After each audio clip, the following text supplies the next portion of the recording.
நம்ம செய்ய போற சிக்கன் கிரேவிக்கு வந்து இப்போ நம்ம மசாலா தான் ப்ரிப்பேர் பண்ண போறோம். ஸோ முடிஞ்ச அளவுக்கு மசாலா வந்து நீங்களே வீட்டில் ப்ரிப்பேர் பண்ணுங்க. ஸோ அப்பதான் அந்த டேஸ்ட் ஃபிளேவர் நல்லா வரும். மசாலா ப்ரிப்பேர் பண்ணதுக்கு வந்து ஒரு 2 to 3 நிமிஷம் தான் ஆகும். ஸோ அடுப்பு பற்ற வைக்காம ஒரு பேன் எடுத்து வச்சுட்டு அதுல வந்து ஒரு 10 to 15 மிளகு ஆட் பண்ணிக்கோங்க. அதுக்கப்புறம் வந்து 5 to 6 கிராம்பு ஆட் பண்ணிக்கோங்க. 1 ஸ்பூன் அளவுக்கு வந்து சோம்பு ஆட் பண்ணிக்கோங்க. அதுக்கப்புறம் 1 ஸ்பூன் அளவுக்கு வந்து சீரகம் ஆட் பண்ணிக்கோங்க. 2 to 3 பட்டை இலையை பிச்சு போட்டுக்கோங்க. ஒரு பட்டை எடுத்து பிச்சு சின்னதா ஒரு 4 பீஸ் ஆட் பண்ணிக்கோங்க. நெக்ஸ்ட் வந்து கல்பாசி இருக்கும்ல, ஸோ அந்த கல்பாசி வந்து ஒரு கை அளவுக்கு எடுத்து போட்டுக்கிட்டு வந்து ஒரு 4 to 5 ஏலக்காவை வந்து ஆட் பண்ணிக்கோங்க. ஸோ அதுக்கப்புறம் அந்த நட்சத்திரம் மாதிரி இருக்கிறத ஒரு 2 ஆட் பண்ணிக்கிட்டு ஆட் பண்ணி முடிச்ச பிறகு அடுப்பு ஆன் பண்ணி ஒரு 2 to 3 நிமிஷம் ஃப்ரை பண்ணா போதும். லோ ஃப்ளேம்ல வச்சு ஒரு 2 to 3 நிமிஷம் நல்லா ஃப்ரை பண்ணிங்கன்னா அதோட மசாலா வாசனை வந்து வெளியே நல்லா வர ஆரம்பிக்கும். ஸோ நீங்கள் அதை ஃப்ரை பண்ண போகும்போது உங்களுக்கு வந்து ஒரு நிமிஷத்துல 2 நிமிஷத்துல வந்து அது உள்ள போட்டிருக்க எல்லாரோட ஸ்பைசஸோட ஸ்மெல் வர ஆரம்பிக்கும். ஸோ அந்த சமயத்தில் வந்து ஆஃப் பண்ணி இறக்கிடலாம். ஸோ இதே மாதிரி நீங்களே வீட்டில் வந்து மசாலா ப்ரிப்பேர் பண்ணீங்கன்னா இன்னும் டேஸ்ட் ஃப்ளேவர் நல்லா இறங்கும். முடிஞ்ச அளவுக்கு கடையில் வாங்குறது தவிர்த்துக்கோங்க. இப்போ நல்லா வாசனை வர ஆரம்பிச்சிச்சு. அதை இறக்கி மிக்சியில் போட்டு அரைக்க வேண்டியதுதான்.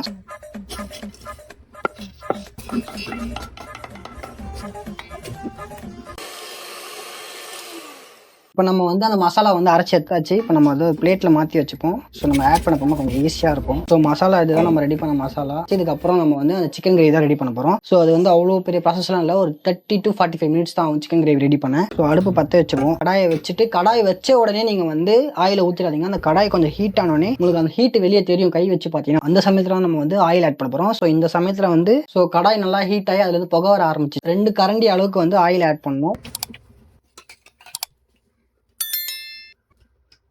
ஆயில் ஆட் பண்ணியாச்சு. ஆயில் ஆட் பண்ண உடனே நீங்கள் வந்து அந்த வெங்காயம் போட்டு வதக்க ஆரம்பிச்சிடாதீங்க. கொஞ்சம் அந்த எண்ணெய் சூடாகட்டும். ஸோ எண்ணெய் சூடானோடனே அந்த கடுகு பொரியிற பதத்துக்கு வந்த பிறகு நம்ம வெங்காயம் கருவேப்பிலெல்லாம் ஆட் பண்ண ஆரம்பிப்போம். ஆயில் நல்லாவே ஹீட் ஆயிடுச்சு. இந்த சமயத்தில் வந்து நம்ம வெட்டி வச்சிருந்த அந்த 4 கருவேப்பிலையை வந்து ஆட் பண்ணிப்போம்.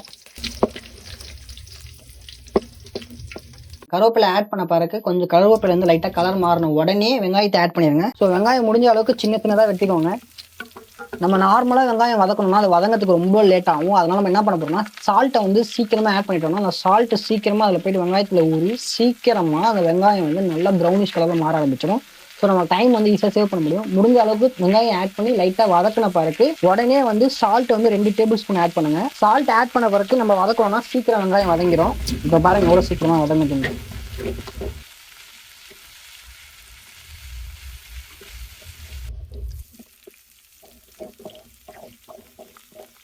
இப்போ பார்த்தீங்கன்னா வெங்காயம் வந்து நல்லா கோல்டன் ப்ரௌனிஷாக மாறிடுச்சு. ஸோ கரெக்டான டைம் என்னன்னு பார்த்தீங்கன்னா அந்த வெங்காயத்துல இருந்து ஆயில் கொஞ்சம் வெளியே தனியாக பிரிஞ்சு வரும். அந்த சமயத்தில் பார்த்தீங்கன்னா உங்கள் வெங்காயம் நல்லா வந்து கோல்டன் ப்ரௌனிஷாகவும் மாறிட்டு இருக்கும். ஸோ இந்த சமயத்தில் வந்து நம்ம கட் பண்ணி சின்ன தக்காளி ஆட் பண்ண போகிறோம்.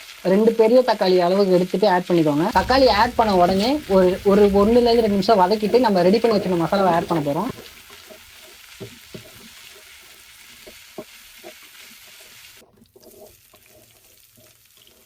தக்காளி வந்து ஒரு 2 to 3 நிமிஷம் நல்லா வதக்கியாச்சு. இப்போ ஓரளவுக்கு அது மசிஞ்சிச்சு. ஸோ நம்ம ரெடி பண்ணி வச்சுட்ட மசாலா வந்து இந்த சமயத்தில் ஆட் பண்ணோம்னா நல்லா ஃப்ளேவர்ஃபுல்லாக இறங்கி சிக்கன் நல்லா டேஸ்டியாக வரும். அது மட்டும் இல்லாமல் மசாலா நல்லா இறங்கிருக்கும். ஸோ மசாலாவை ஆட் பண்ணிட்டு நல்லா கலந்துக்கோங்க. அப்போதான் அந்த ஃப்ளேவர் வந்து நல்லா சிக்கன்லையும் மசாலாவும் இறங்கி வரும். அப்போதான் அந்த கிரேவி நல்லா டேஸ்ட்டாக வரும். நல்லா கலந்த பிறகு ஒரு 2 to 3 நிமிஷம் இல்லை 5 நிமிஷம் கூட நல்லா வதக்கினீங்கன்னா மட்டும்தான் அந்த தக்காளிலேருந்து ஆயில் தனியாக பிரிஞ்சு வரும். ஸோ அந்த ஸ்டேஜில் தான் நம்ம வந்து இதுக்கப்புறம் இருக்க பொருளாக வந்து ஒன்று ஆட் பண்ண போகிறோம். ஸோ நல்லா வதக்கிக்கோங்க.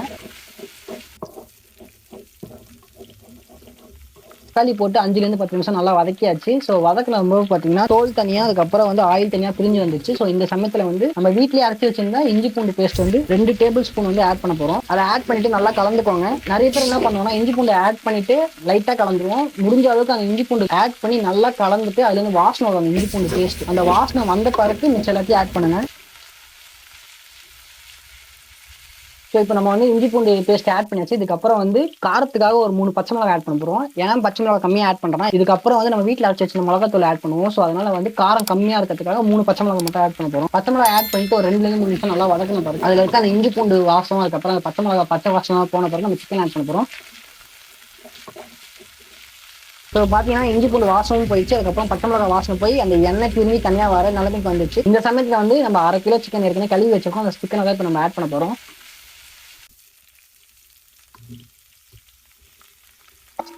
ஸோ சிக்கன் ஆட் பண்ணிட்டு நல்லா கலந்துக்கோங்க. அதான் மசாலா வந்து சிக்கனோட நல்லா கலந்து அந்த சிக்கன்லேயே அந்த ஃப்ளேவர் இறங்கும்.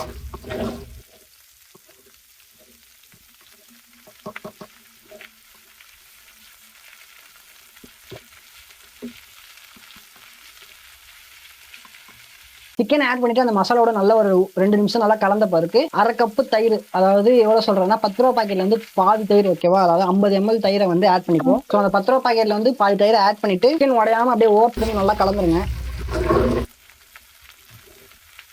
சிக்கன் ஆட் பண்ணி நல்லா கலந்த பிறகு என்ன பண்றீங்கன்னா 1 டேபிள் ஸ்பூன் அளவுக்கு வந்து மிளகாத்தூள் வீட்டில் அரைச்சதை ஆட் பண்ணிக்கோங்க, இல்லை நீங்க கடையில் கூட வாங்கி ஆட் பண்ணிக்கலாம். நெக்ஸ்ட் என்ன பண்றீங்கன்னா ஏற்கனவே நம்ம உப்பு ஆட் பண்ணி ஸ்டார்டிங்ல அந்த வெங்காயம் வதக்கிறதுக்காக இப்போ நம்ம என்ன பண்ண போறோம்னா அதாவது 1/2 டீஸ்பூன் வந்து கரம் மசாலா ஆட் பண்ண போறோம். ஸோ அது ரெண்டுத்தையும் ஆட் பண்ணிட்டு நல்லா சிக்கனோட மிக்ஸ் பண்ணிடுங்க. அப்படியே ஓரமா சிக்கன் உடையாம நல்லா கலந்துருங்க.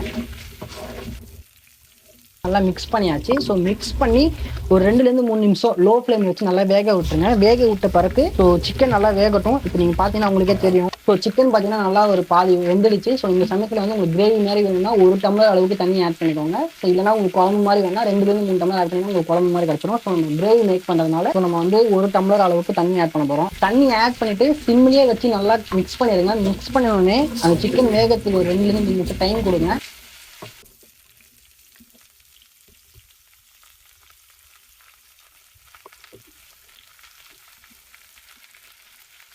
ஸோ சிக்கன் வந்துச்சான்னு செக் பண்ணுவோம்.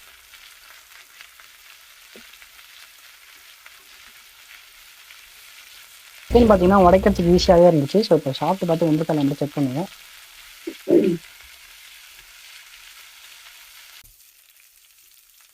சிக்கன் நல்லாவே வந்திருக்கு, டேஸ்ட்டும் நல்லா சூப்பராகவே வந்திருக்கு. ஸோ இந்த சமயத்தில் என்ன பண்ண போறோம்னா ஆஃப் பண்ணிட்டு நம்ம ஆரம்பத்திலே வந்து அந்த கொத்தமல்லி வந்து நறுக்கி வச்சிடணும். ஸோ அது ஃப்ளேவருக்காக சும்மா அந்த வாசனைக்காக லைட்டாக அப்படி மேலே இப்படி தூவி விட்டு சர்வ் பண்ண வேண்டியதான். ஸோ நீங்கள் அதை பார்த்தாலே தெரியும், பார்க்கறது ஜூஸியாக ஃப்ளேவராக இருக்கும் தெரியுது. இப்போ நம்ம வந்து வேறு பாத்திரத்தில் மாற்றி எடுத்து வச்சுட்டு சாப்பிட போகும்போது யூஸ் பண்ணிக்க வேண்டாம்.